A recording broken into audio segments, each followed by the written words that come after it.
प्यारे बच्चों, आप सभी को मेरा नमस्कार। आज की इस वीडियो में हम बात करने वाले हैं जो बहुत सारे बच्चों का एक सवाल होता है कि आखिर में सर उसने मेरे से कम पढ़ाई करी थी फिर भी वो अच्छे नंबर लेकर के आया।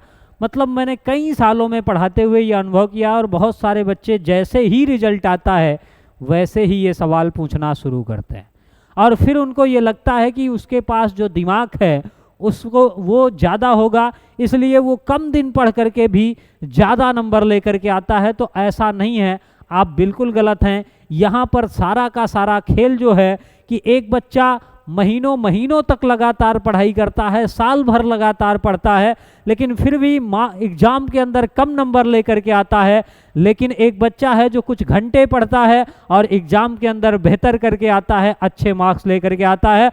तो उसके पीछे जो खेल है वो क्या है, इस वीडियो में इसके बारे में बात होगी और 4 सुपर पॉइंट मैं आपको बताने वाला हूं। अगर ये 4 सुपर पॉइंट आपने फॉलो कर लिया तो आपका भी नंबर अगर आज 30-35 में आ रहा है 100 में से, तो आप 90-95 नंबर 100% लेकर के आ पाएंगे, ये मेरी गारंटी है। तो इस वीडियो को बहुत ही ध्यान से देखना है।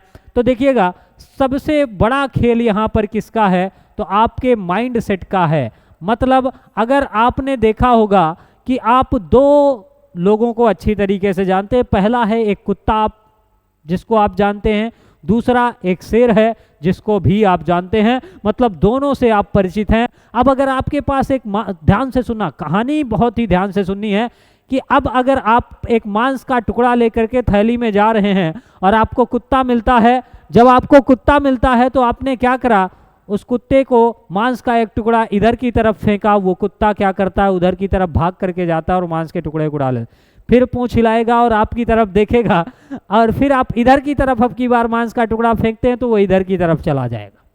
फिर इसके बाद फिर से वही काम शुरू करेगा, आप सामने की तरफ मांस का टुकड़ा फेंकेंगे तो कुत्ता सामने की तरफ चला जाएगा। इस तरीके से आप जिधर जिधर कुत्ते को घुमाना चाहेंगे वो उधर उधर घूमेगा और हर तरफ से मांस का टुकड़ा लेकर के आएगा।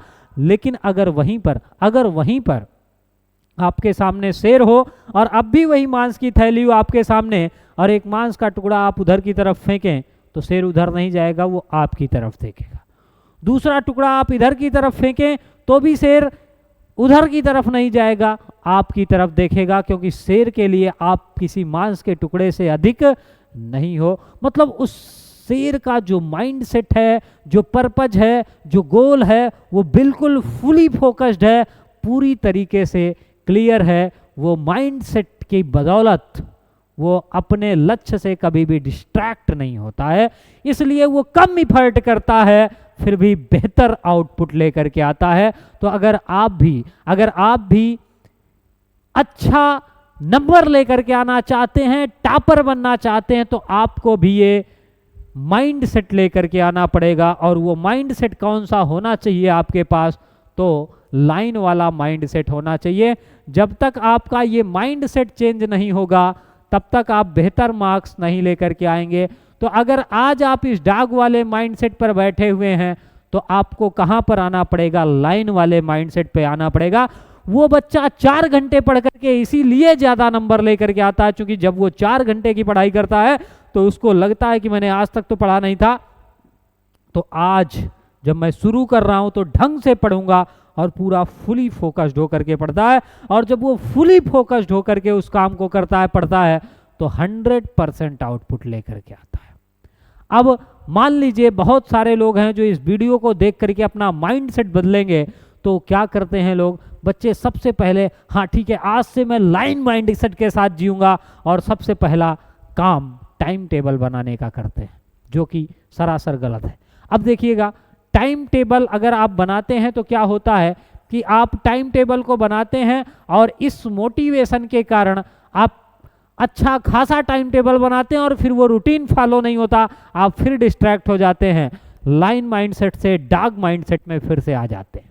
इससे बचने का तरीका क्या है कि ये जो टॉपर्स है ना, ये जो अच्छे नंबर लेकर के आ रहे हैं ना, ये टाइम टेबल नहीं बनाते। अरे भाई साहब, टाइम टेबल नहीं बनाते तो फिर क्या करते हैं, तो सुनो क्या करते हैं, ये टॉपिक वाइज स्टडी करते हैं। मतलब इनका पर्पज है कि एग्जाम के टाइम पे हमको टॉपिक वाइज स्टडी करनी। परीक्षा के लिए सिर्फ 4 से 5 महीने बचे हैं, सितंबर, अक्टूबर, नवंबर, दिसंबर, जनवरी, फरवरी में एग्जाम होगा ही। तो ये क्या करते हैं, टॉपिक वाइज स्टडी करते हैं। जब ये टॉपिक वाइज स्टडी करते हैं तो यहाँ टॉपिक वाइज से क्या लेना देना है, तो यहाँ पर टॉपिक वाइज का मतलब ये है कि आप एक माइंड सेट बना करके बैठते हैं सुबह सुबह कि आज मैं चाहे जितने घंटे लगे, घंटे काउंट नहीं करने हैं, ये वाला चैप्टर पूरी तरीके से फिनिश करके ही उठूंगा। मतलब जैसे शेर ने आपको खत्म किया था, उसको मांस के टुकड़ों से लेना देना नहीं है, सेम उसी तरीके से एक दिन में एक चैप्टर, एक कॉन्सेप्ट पूरी तरीके से क्या कर देना है, एक चैप्टर, एक कॉन्सेप्ट पूरी तरीके से खत्म कर देना है, आग लगा देनी है, बिल्कुल से बर्निंग फायर के जैसे लगातार चलते हुए चले जाना। अब जब आप ये काम करने लग जाएंगे तो आपके अंदर क्या होगा, एक कॉन्फिडेंस पैदा होगा। क्या होगा, एक कॉन्फिडेंस पैदा होगा।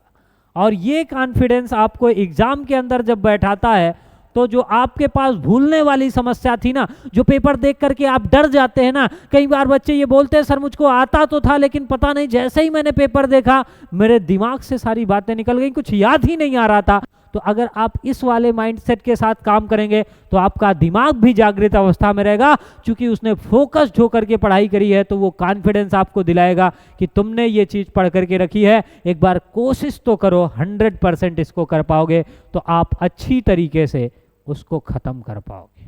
अब चौथी बात, ये कॉन्फिडेंस तो आ गया, लेकिन जो चीज़ आपको एग्जाम में नंबर दिलाएगी वो ये है कि एग्जाम ओरिएंटेड प्रिपरेशन करनी है। यानी कि जब भी आप कोई भी चीज़ को पढ़ो, जब भी आप कोई भी चीज़ को पढ़ो तो क्या होना चाहिए, आपके पास एक प्रीवियस ईयर क्वेश्चन पेपर होना चाहिए जिसमें से मिलाओ कि क्या जो मैं पढ़ रहा हूँ उसमें से पुराने सालों में चीज़ें आई हैं कि नहीं आई हैं। और तब आप 100%, अगर आज आपका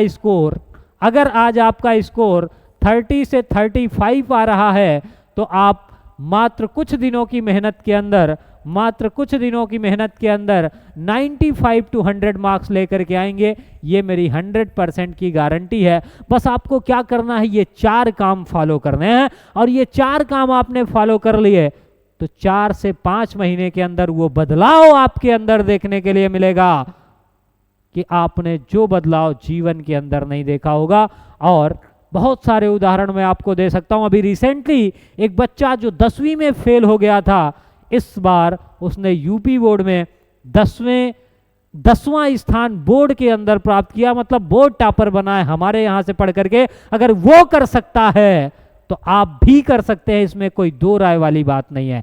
तो आज के इस वीडियो में इतना ही रखते हैं। मुझे लगता है कि आज आप माइंडसेट के खेल को पूरी तरीके से समझ गए हैं। जो खेल आपके साथ खेलता है माइंड, उसको आपने पूरी तरीके से समझ लिया है। और अब की बार आपका जो गोल